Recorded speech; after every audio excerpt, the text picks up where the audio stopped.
পৃথিবীতে একা লড়াই করা কঠিন,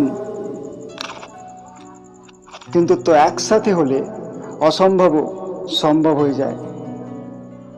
মহাভারতে আমরা দেখেছি পঞ্চ পাণ্ডব, তাদের একটাই শক্তি ছিল, ঐক্য। যুধিষ্ঠির সত্য আর ধৈর্য, ভীম শক্তি আর সাহস, অর্জুন লক্ষ্য আর দক্ষতা, নকুল ও সহদেব বুদ্ধি আর নম্রতা। পাঁচজনই আলাদা, কিন্তু তো উদ্দেশ্য এক। তারা সব সময় একে অপরের পাশে ছিল, সুখে দুঃখে, জয় পরাজয়ে। তারা রাজ্য হারিয়েছে, বনে নির্বাসনে থেকেছে, অনেক অপমান সহ্য করেছে, কিন্তু তো কখনো ভাঙেনি, কারণ তারা একা ছিল না।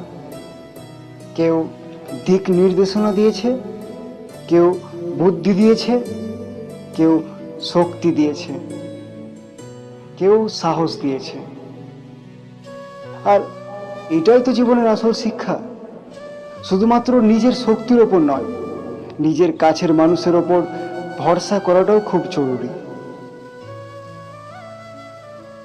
আজ আমরা সবাই একা হতে চাই, নিজের মন মতো চলতে চাই, কিন্তু তো সত্যি কথা হলো, একসাথে হলে পথটা সহজ হয়।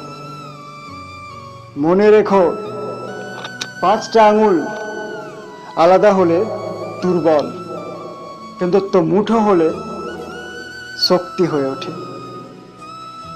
পঞ্চপাণ্ডব তো আমাদের এটাই শেখায়, সবচেয়ে শক্তিশালী হচ্ছে ঐক্য, সবচেয়ে শক্তিশালী।